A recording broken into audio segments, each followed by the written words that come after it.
to Pete and Hannah's Watch List. I'm your host, Pete Mitchell. I'm here with my great co-host, Hannah. Hello, people. Hannah, we're here today for What's Next, the show where we help you figure out what to watch next. But before we begin, let us tell the viewers and the listeners what they should do. Pretty please leave a like and subscribe to the channel. Leave a comment down below your feedback on this show, any of our other shows, thoughts and feelings are welcome. Hit the notification button and you'll get great content like this one, including AFI Top 100, movie number 45, Shane. Come back. What's next? The show you're watching right now. We have Nosferatu on today's show and Paddington in Peru. Also this week, movie news. Recap Golden Globes. We'll also preview next week's releases in Australia. Don't forget to like, follow and subscribe and leave a comment down below things you want to see on the channel. Let us get on to today's show, and the first movie we're going to review today is Paddington in Peru. Oh, look at the lounge suite that we're here. We're in the second studio of our new... No, well, the second area. Yeah, studio. I like to call them studios, Hannah. All right. So Paddington, Peru. Yeah. Paddington 2, you big fan, huge fan you of Paddington 2. Paddington 2 is a very good film. Very good film. This one, the elevator pitch, Paddington has to go to Peru because Aunt Lucy goes missing. Yeah. Hannah, this is directed by Dougal Wilson. Now, it's not directed by Paul King, who did Paddington 1 and Paddington 2. And Wonka. He was busy doing Wonka. Dougal Wilson, he's better known as an editor, and he did short films, and he did like ads for Apple and AT&T and stuff. The guys that wrote this, Paul King suggested the story, Foster and Lamont from the first one. Mark Burton did the most of the writing, and he did Shaun and the Sheep. Oh, Shaun the Sheep. Yeah. Of course. Regular people return. Ben Wilshire as Paddington. Hugh Bonneville as Mr. Brown. Emily Mortimer has replaced Sally Hawkins as Mrs. Brown. That's true. We love Emily Mortimer. And Olivia Colman is in this movie, plays a nun.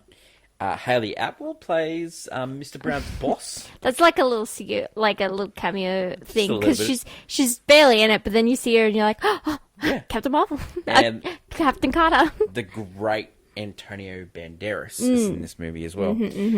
Reasons to see. This is a charming treasure hunt movie. I love treasure hunt movies. I do. Yeah. I really love. Yeah. There is I would just say treasure. Most kids movies weirdly they end up being a search for El Dorado. There's the movie Road to El Dorado. Yeah. Dora the Explorer was El Dorado. They're just it's the easiest thing to give. Kids know there's some sort of weird treasure somewhere. National treasure. Yep. Everyone goes back. Reasons not to. It doesn't live up to the previous one. Yep. By no means. No. I watched the first Paddington movie I watched was Paddington Peru. I watched it. I was like, oh, this movie is great. And then hand goes day, you go watch the other two. And I watched the other two, and the other two are fantastic. Paul King does a great job with these movies. Yep, but this is serviceable. It's serviceable in the sense that I think if you never had Paddington 2, and this was straight after the first movie, you would have been like, this is fine. Yeah. But just because it was after the second movie, you're like, oh, yeah. And it's from different people. You're like, it's family fare, but I found, for me, it's just I watched the trailer for this movie. It was on everything, because a lot of movies ramping up to this were kids' movies or, family PG movies. Yeah. And I saw the entire movie in the trailer, and when I was watching the movie, I was like, nah, I'm done. I know where this is. Yeah. I know what's happening. So it was really easy. I was surprised that it took a film studio to make a Paddington movie for so long, because he was a popular character when I was growing up as a kid. Yeah, it was IP.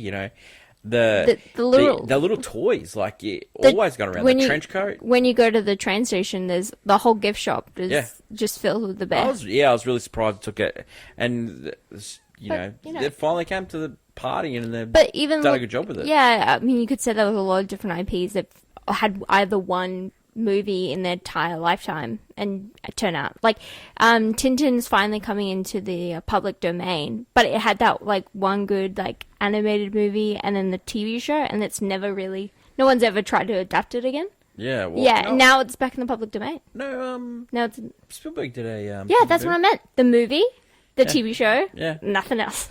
Yeah. And I think Paddington, I don't see them ever like. Wasn't successful a Tintin movie. No, it wasn't. But that's the thing with these like niche. I'd say niche IPs. That's Yeah. what Paddington falls into. Like he is quite a memorable character, but he is essentially just a bear marketing a train station at this point. Well, I think they've done a good job with this, and it definitely, I can definitely see this keep going. Like, yeah. They don't know going forward if they'll keep going. I don't see it though, because you'd have to really create something for Paddington to do, because this one kind of like He says went to Peru this time. He can go somewhere else. you can travel, but I just found they're not. I don't know why the humor's not in this one as compared to the previous two. Oh, I know. I I found think it funny. I think Olivia Colman yeah. and Tony Banderas, They're great. but everyone else is The key to these movies, and Nicole Kidman played the villain in the first one, Hugh Grant in the second one. You need a good villain, and this But one had two. I felt the second one also had great secondary characters Yeah. that were funny. Yeah. There wasn't enough Yeah. in this one to make me go, oh, it was funny. Okay, what are you going to tell people to do about this one? I'd say 100%. It is definitely a family film watch. You know, it's if you're picking out of like if you have really younger kids and you're like, I want to see a movie with them, then this is the one to pick out of like Sonic, because Sonic's a little bit more. There's a little drama in it. Yep. For a young, a real young kid like a 5-year-old or a 7-year-old to really go. Sonic may be a little too violent, but Paddington perfectly serviceable. Yeah, it is I reckon quite it's lovely. Definitely a watch for kids. And rating for this one? Probably I don't know, the realm of a golf club. Yeah, it's a golf club. I reckon the other ones, like I think Paddington 2 is definitely a banger, and probably one. I'd say 2 is close to an all-time classic, whereas 1. Well, Don't care. you're just The blinded. joke, You're blinded by Pedro Pascal. the joke of Yeah, Paddington you are. 2 with it. I would say that It if I made had me- never it- seen it made me want to be a better man. if I'd never seen Paddington 2, I would say yeah. But it was because Paddington 2, I went in not wanting to like it at all, and by the end I'm crying. So it's like, no, it's one of those movies that does actually break your stone cold Yeah. heart. Paddington in Peru is in cinemas in Australia, the UK, most of Europe, and it's coming to the US soon. Yep. The next movie we're going to talk about is Nosferatu. Nosferatu. The elevator pitch. A young married woman is haunted by a vampire who is infatuated with her. Yeah. Doesn't get much better than that. Robert Eggers is the Director. writer and director of this. He has done movies like The Witch, The Lighthouse, and The Northman. Henna. This is not the Nosferatu. This is Nosferatu. Yeah, so Nosferatu was a 1922 silent movie made by F.W. Morning. Yeah. And do you know who that... Interesting backstory. What? Do you know what movie that guy directed? Oh, what? He directed movie number 82 on the AFI Top 100, Sunrise, A Song for Two Humans. Oh my god, and I like that one. You did. I did like that You movie. did. And you know what? And then Nosferatu, I mean, there's a lot of Yeah. fun controversy about the cult film with that one. So I love it. A couple of the main characters died, like, early, like, late 40s, early 50s. The lady that was in the Schroeder, she ended up she was acting you talking into about the the 80s. actual, yeah. Yeah, the original. It was one of the best silent films. Everyone Well- loved it. It spawned so many. Nosferatu, yeah. But the controversy coming from the fact that it's kind of a pays homage, or I don't know how you'd put it, but it's Bram Stoker's Dracula, and the wife of Bram Stoker, who's was the head of the state, wanted to get rid of Nosferatu and try to have Yeah. all the copies destroyed. Yeah. But people were like, no, we Yeah. actually like this one, which is great. Do you know that Bram Stoker's Dracula came out 17 years after he died? Yeah. Yeah. And people, Yeah, and became really successful. And it's But I like the fact that you have Nosferatu and Bram Stoker's Dracula, because different interpretations of a vampire character, Yeah. Bram Stoker's Oh. being the original, of course. But the way that we've all now, when we discuss vampires, they're like in between both of 100%. them, whether they're handsome or not, or have Yeah. something weird, or Yeah. don't like the sun. It's like, I love that vampires have evolved from both those. Have you seen any Dracula movies? Not anything relating to Bram Stoker's Dracula. Yeah. No. Yeah. Well, I was a big fan of Francis Ford Coppola's Dracula movie. Of course. Yeah, like Gary Oldman, just yeah, Winona Ryder, Keanu Reeves, Van Helsing played by Anthony Hopkins. Pff, great. Loved it. Vampire. Great. This Awesome. is you're here in Vampire Talk. Yeah, this movie stars Lily Rose Depp. What's your relationship with Lily Rose Depp? Johnny Depp's daughter. Yeah. No, not to nepotism her, But she was in but The Idol. That did last. Yep, the HBO show wasn't great. Nicholas Hoult. We're getting Biggest simp alive. the great Lex Luthor this year. Yeah. Bill Skarsgård. Love him. Yeah. He plays the title character. Yeah. He played the Count in your movie John Wick 4. Yeah. The Marquis. Marquis. Also played Pennywise in the It movies. Aaron Taylor Johnson. Great year for him. Craven. This. What a year. Poor guy. What a year. Yeah. What a year. William Dafoe, he just absolutely cooks in this movie. He just comes in, does one of his Willem Dafoe moments, and serves. Loved it. And Robert Eggers just keeps using him. Yeah. He's just like... Yeah. Oh, and they're already talking about the next 2 roles that he's going to do. His role in Northman was just outstanding. He played a witch. You see some things. Yeah. Yeah. Emma Corrin is also in this movie. Yeah. She's great. Yeah. Yeah. Reasons to see this movie. This is a great remake. I really liked it. Great remake. Definitely from what was essentially a silent picture to this is a full, Absolutely edge on your seat. I was really riveted with this movie. The music works for me. The scene, prediction. I find the cinematography. I like the darkness. No, it's not just that, but his paying homage and recreating, but basically renewing scenes that from the original and other vampire stories. Yeah, you can definitely tell that there's so many moments. Really it's I love this one where Nicholas Holt's going to the carriage one. It's just so amazing. Robert Eggers has been trying to make this movie ever since he did The Witch. He's been really into this. He wanted to make it before The Lighthouse. He wanted to make it before The Northman. It definitely feels like someone who just really loves this idea. Do you know who helped him make this movie? Who?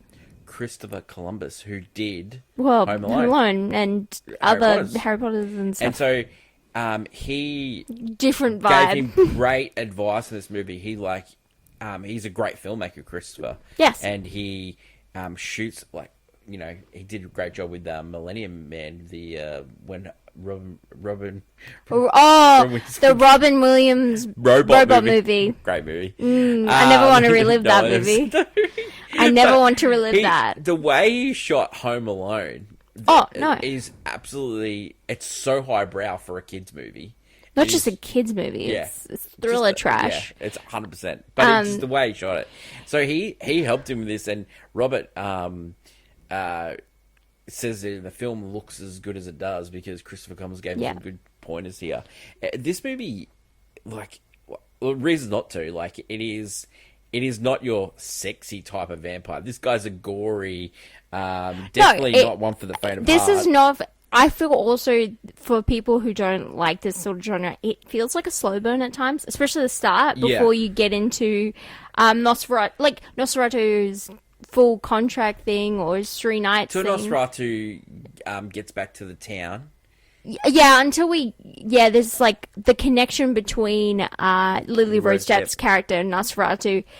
Until that starts to actually ramp up, does the movie feel like it's taking it slow and building the scenery? But it is slow. Yeah. And it is perfectly well done, but it is. I did find it. It is definitely a movie that I would watch again. It is one of those ones, some of these movies we do reviews on, I'll never watch the movie ever again. No. Once is enough. But this movie, I'll definitely revisit it. I can't wait to get it at home. I wouldn't this is something you could just rewatch and just take a moment to just look at it. Like a piece of artwork. Yeah, it is. It's nice. His work is like that. That's nice. Yeah, the Northman and stuff. The Northman is definitely like that. The Lighthouse. The Northman felt way more like an action movie. Yeah. Whereas this one, Yeah. it was just slow and methodical. It was like an art house action movie. It was so good. Yes, The Northman. It was so It did good. feel like that. Yeah.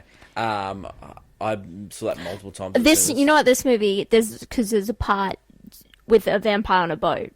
Yeah. The Demeter Yeah. tried to do the exact Yeah. same thing. The whole movie was vampire on a boat Yeah. and couldn't do it. Yeah, This there is movie has definitely- one section of it, Yeah. and it does it so well. Like it does, like that was one of the worst movies we saw in the last couple of years. That Voyage of Demeter, that could have been so much better. I'm like, this movie, yeah, you're right. It does it so well. Yeah, but also another thing is that they barely show Nosferatu until the end of this movie. Like, you Yeah. don't actually meet him face to face except the shadow and the overbearing nature. Yeah, And it works because, the yeah, end scene just works for me so good. Oh, it's beautiful. Just so beautiful. It is. it's beautiful. But it is not for everyone's taste. This No. movie is not going to be, if you don't like creepy, dark, academic fantasy, like this genre, then please stay away. Because you won't enjoy this movie. If you could get a chance to recast this, would you swap Lily Rose Depp and Emma Corrin? No. Oh, The reason being, I mean, I get it because Emma Corrin, we just saw her do like creepy bald head girl, right? Yeah. And that worked. But I think it's just Lily Rose Depp is really just like unhinged. You Yeah. can feel it. Yeah. You can feel it in her performance. Like she has to be. Yep. And I think it just works more, you know. This movie is a watch, and for me, it is a banger It's 100%. for sure. That is it for today's show. So we review Paddington in Peru, and that is a golf club and a watch, and Nosferatu, which is a banger and a watch. Good two movies. Good way to start the new year. 2025 starts strong. Hannah. Yep. Movie news tomorrow. We are previewing a different movie, Den of Thieves 2, Pantera. And Conclave. Conclave, yep. We've had the chance to see an early release The of 17th. Conclave. It is brilliant, and can't wait So to give good. my full review next week. It is going to And be full discussion. It is going to be a long one. We'll also be going through the Golden Globes winners Yeah, yep. and highlights, which, yeah, Highlights. it's fine. I don't know. There's Some lights. some lights. Some lights. Oh. I hate the Golden Globes. No, the Golden Globes. Suck. And I don't think they're a really good precursor to I didn't even watch it. No, this I wouldn't say this year at Yeah. all. We'll go into it, but definitely not this year. It's probably it's a week away. But I would like to go in and discuss because Emily Perez. Amelia Perez. Amelia Perez. I'm actually seeing stuff about it now. People hate it. Yeah, I'm starting to actually see like clips of the Yeah, movie, yeah. and I'm thinking, wait, why is this like at all in the same Yeah. vicinity as like? I don't get it. And it's a musical, Yeah. which I didn't know at all about the film. And I know, and we've got a good musical. It's called Wicked. Yeah, but and then you're finding out there's a lot of discourse, like people saying it's like this, and this, and I'm Yeah. like, oh, like, and it's been hidden up Yeah. until the fact that now it's in the spotlight. Are people coming out being like, no, this ain't good. We'll go into more detail tomorrow, but the fact that the guy that won Best Director and For won The for Brutalist? yeah, he's a bit of a knob. Oh, okay. Yeah, I don't know, like, I've seen some interviews with him as well, like, and he's going off about, you know, how It's really Superhero hard. Mirrors can be the only movies that are 3 hour movies. Mate, there was a movie that was 3 hours last year that won Best Picture. Calm your farm. Yeah, and also, you know what? It's weird that the two movies we haven't had a chance to see because they've been pushed so Yeah. far are the two movies winning awards but also having the most discourse. So Yeah. it's interesting. Yeah. Just interesting. A good couple of weeks coming up here on the channel. Don't forget to like, follow, and subscribe. AFI Top 100 next week is a barn burner. It is movie number 44, and it's the Philadelphia Story. What a movie. You Love can get that where all you watch great movies because you want to watch that. That's going to be a good episode on the channel next week.